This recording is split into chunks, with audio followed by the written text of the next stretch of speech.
25મો પ્રશ્ન ધ્યાન આપો। યાંત્રિક ઉર્જાના સંરક્ષણનો સિદ્ધાંત મેળવીને નિયમ લખો। આ સિદ્ધાંત એક પરિમાણમાં આપણે મેળવીશું, એટલે અદિશના સ્વરૂપમાં જ આવે, ક્યાંય સદિશની વાત કરવાની નહીં।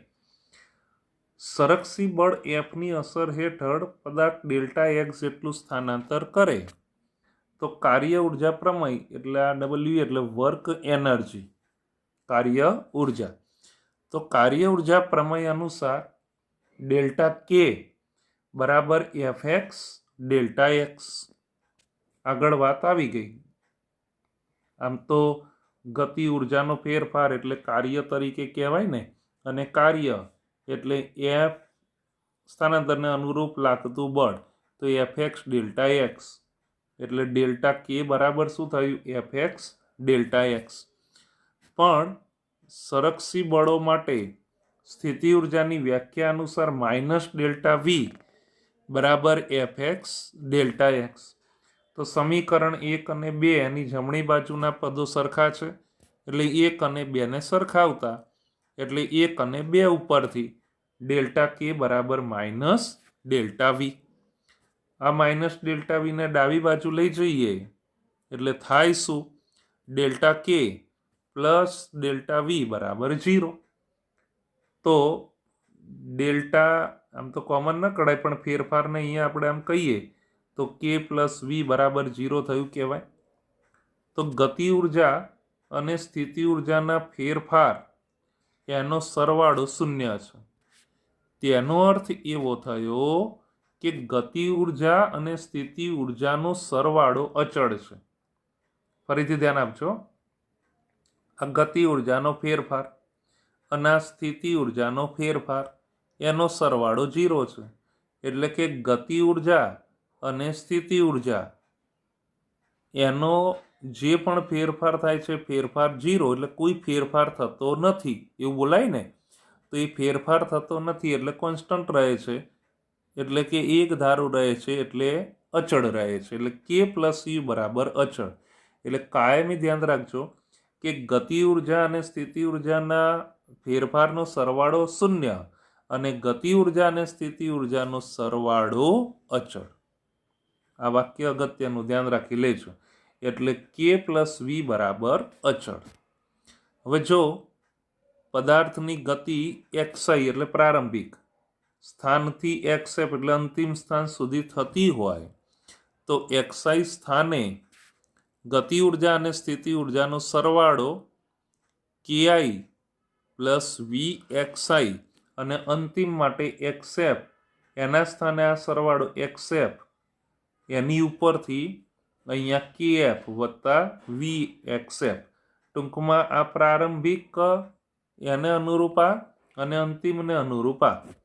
તો પ્રારંભિક સ્થાન એક્સઆઈ અને અંતિમ સ્થાન એક્સએફ, એની પાસે આ તો આપણને અચળ જ મળવાનું છે, એટલે કેઆઈ વત્તા વી એક્સઆઈ બરાબર કેએફ વત્તા વી એક્સએફ। તો માટે કે વત્તા વી એક્સ એને તંત્રની કુલ ઉર્જા કે યાંત્રિક ઉર્જા કહે છે। દરેક બિંદુએ ગતિ ઉર્જા કે અને સ્થિતિ ઉર્જા વી એક્સ એના મૂલ્ય જુદા જુદા હોઈ શકે, પરંતુ કોઈ બિંદુ એમનો સરવાળો કરીએ ને તે સરવાળો અચળ રહે છે। આ ખાસ ધ્યાન રાખજો, ગતિ ઉર્જા અને સ્થિતિ ઉર્જાના મૂલ્ય એ જુદા જુદા હોઈ શકે, પણ કોઈ બિંદુએ એનો આપણે સરવાળો કરીએ એટલે સરવાળો કેવો રહે છે? અચળ। આમ સંરક્ષી બળ ક્ષેત્રમાં યાંત્રિક ઉર્જાનું સંરક્ષણ થાય છે, એટલે કે પૃથ્વીની સપાટીથી ઉપર તરફ જતા તેની ગતિ ઉર્જામાં જેટલો ઘટાડો થાય, કેમ કે ધીમે ધીમે સ્થિર થતું જાય ને, અને પછી છેલ્લે એ સ્થિર થઈ જાય, એટલે ગતિ ઉર્જામાં જેટલો ઘટાડો થાય એટલો જ એની સ્થિતિ ઉર્જામાં વધારો થાય છે। તો કુલ યાંત્રિક ઉર્જાના સંરક્ષણનો સિદ્ધાંત નીચે મુજબ લખાય કે જો તંત્ર ઉપર સંરક્ષી બળો વડે થયેલું કાર્ય થતું હોય તો તંત્રની કુલ યાંત્રિક ઉર્જાનું સંરક્ષણ થાય છે। અથવા આ રીતે પણ કહેવાય કે સંરક્ષી બળોની અસર હેઠળ યાંત્રિક રીતે અલગ કરેલા તંત્ર માટે યાંત્રિક ઉર્જા એ અચળ રહે છે. આ યાંત્રિક ઉર્જા સંરક્ષણના નિયમની આપણે અહીંયા વાત કરી. પડી જાય ખબર? આવડી જાય? આ પ્રમાણે અહીંયા યાંત્રિક ઉર્જા સંરક્ષણના નિયમની વાત. ઓકે. એની પછી 26મો પ્રશ્ન ધ્યાન આપો. સંરક્ષી બળો માટે યાંત્રિક ઉર્જા સંરક્ષણનો સિદ્ધાંત લખો. આગળ આપણે સંરક્ષી બળો માટે યાંત્રિક ઉર્જા સંરક્ષણનો સિદ્ધાંત, અહીંયા અસંરક્ષી બળો.